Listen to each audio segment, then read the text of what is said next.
This is a skill, first of all. Happiness is something that you can actually learn how to do. And they've actually done neuroscience, they've done a whole bunch of cognitive therapy on it. What they actually discovered is that only about half your happiness is actually inherent to, you know, waking up in the morning and thinking, well, here I am. 10% of it is actually circumstance, and 40% of it is basically how you decide how you feel.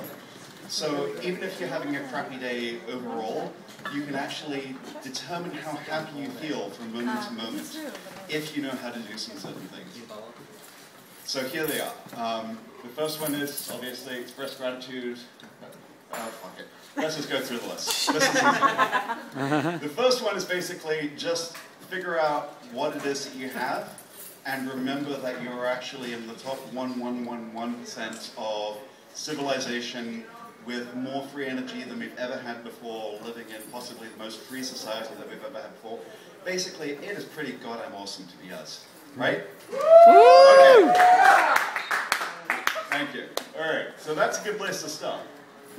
The next one is, even if you don't know what's happening today, chances are it's actually going to be a lot better than you think it is. I had a lot of trouble actually picking this one out because you won't believe what people actually put on the internet these days.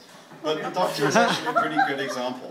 He actually goes into various situations, he doesn't know what's going to happen, but he's pretty damn sure it's going to be interested, and he always comes out alive. That's what it is. Not show for his assistants! Thank you, yes, with a little assistance. The third one is actually to avoid overthinking. Yes, this is a really hard topic to convey, but basically, like, if you're spending a lot of time grinding over something, and you're basically in the same place that you were before, it really doesn't do to compare yourself to other people who make more money than you, or they may be thinner than you, or they may be more beautiful than you. Fuck it, they're not you, and they probably have their own problems. So, not worth worrying about in most cases.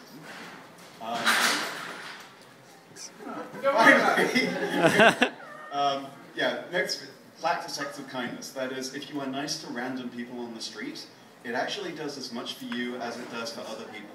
In that, when you're actually helping somebody, you actually feel better about yourself, just as much as you spent on the other person, etc. So, especially if it's just, you know, like, going out of your way to help somebody find something that they wouldn't know how to do themselves, it actually really helps, well, everybody really, because they go out and they think, I feel better, and they're more likely to do it as well, so they're happy. So, anyway, nurturing social relationships.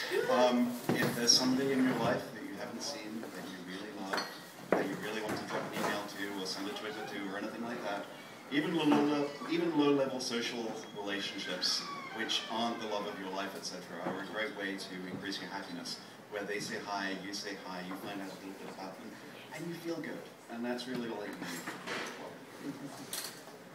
Developing strategies for coping. It's a great way of coping. The solution to coping is usually a lot of times figure out what you can learn from something, figure out what's positive about something, and also figure out what you can actually do about it, which is sometimes a lot more positive than you think it would be. You know, if you don't think you can stop bullets, then you probably won't. But if you do, that's a great trick.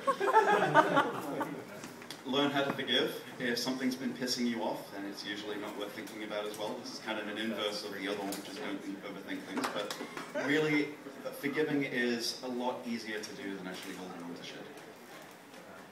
Increase your flow experience. This basically means learn how to do things that really you enjoy doing just for the hell of it. And that's actually a great way to just lose yourself in the moment and, again, not overthink things and just enjoy what you have. Save the life's joys, because God knows cookies are awesome. Specialties especially. I don't know who's a fan yet. Alright, they're great. They're downtown and financial district. Pick the melty ones. Yeah. Commit to your goals.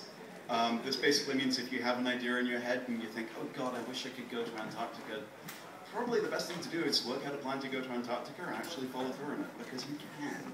There's really very little stopping you, ever. And then practice religion and spirituality. This one is very individual, so let's not get into that, especially since take care of your mind and body. Exercise is actually a great way to cheer yourself up. If you feel crappy in the morning and you really want to figure out what to do, yes, you can drink coffee, but also you can do push-ups. And it sounds stupid, but your body actually leads your mind in a lot of ways. That is, if you know how you want to feel, then exercise will actually elevate your mood more than you'd actually think it would, even if you don't think so at the time. So that's just, happiness in general is what you can do with yourself right now as an exercise, not even having to worry about what it is that you're going to do in the future or becoming a Zen master or anything like that. Happiness is a skill you can learn, and these are some things that you can learn. The book is called The How of Happiness. It's on sale in Amazon, and I don't have a bibliography, but I'd be happy to talk about it with you. Yes, question at the back, sir. Yeah, have you read Dianetics?